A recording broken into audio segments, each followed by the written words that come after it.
Today I have got part 2 of my LEGO video game ranking, which this will cover games 9 through 6. And so we'll start out with number 9, which is LEGO Batman 3 Beyond Gotham, which is the third video game in the LEGO Batman series, the trilogy of games. And this, honestly, is my least favorite version, or least favorite of the three, mostly for how the levels are set up. I do like the connection from the second one to the third one, with Brainiac showing up in the end of the second one and being the main villain of the third game. But what I don't like, for the most part, is the very small hub area, which is basically just the Watchtower, or the Legion of Doom, or Hall of Doom, whatever they call it. And that's it for a hub world area type of thing.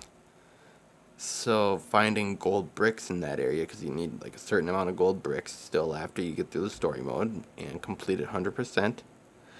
And it's impossible to find gold bricks or characters or anything like that. And that's one of the big things that I don't like with this game.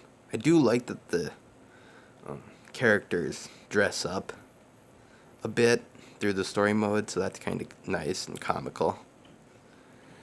And I do believe we had the same voices from the second game for the third game. I don't know entirely if we did exactly, but I think they did the same voices for each of the characters, which was a nice touch, because I really like the voices of the characters for the second game, because that was the second game is just one of my favorites, and I'll touch more on that in my part 3. But that was the main thing that I really had for a dislike with this game, was the hub world. The levels, for the most part, were decent at best. There are the first level and this other level are like my two favorites, because they're not based in outer space, which is about 95% of this game is based in outer space, which I don't really like. I like where they went with it, but I'm not a fan of how the levels are set up in this game, so I'm not really a fan of that style of space battling.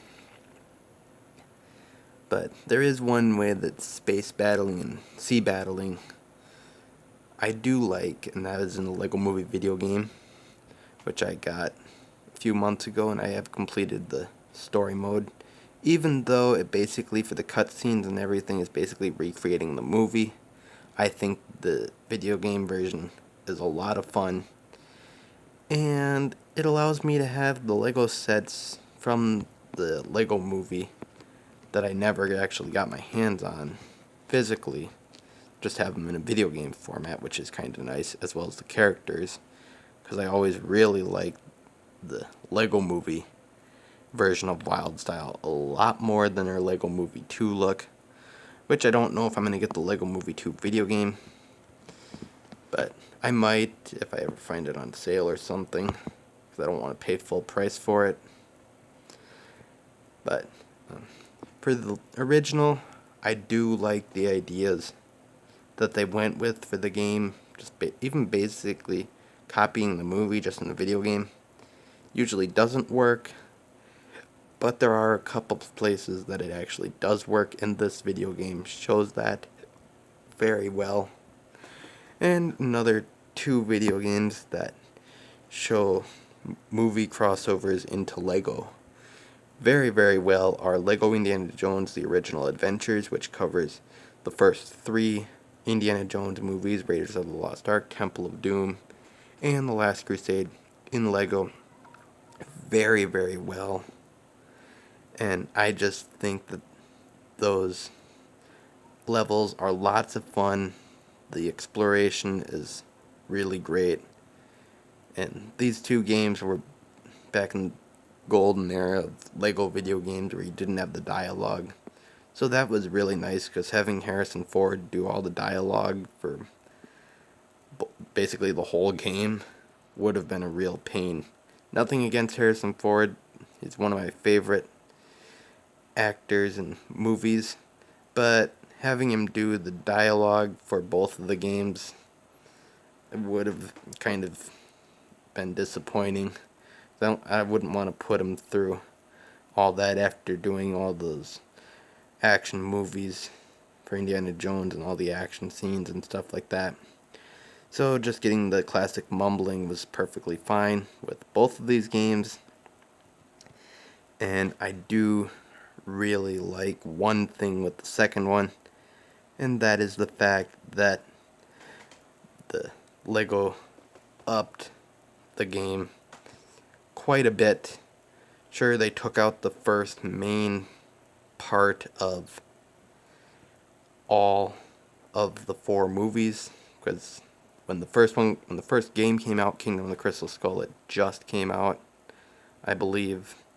And so they had to make a second one in 2009 to include the 4th movie, which Indiana Jones 2 beats out the original for me just a little bit, and that's the fact that each of the levels had, or each of the, not the levels, but each of the stories had a driving level, where it was solely vehicle based, which is the type of stuff that I love.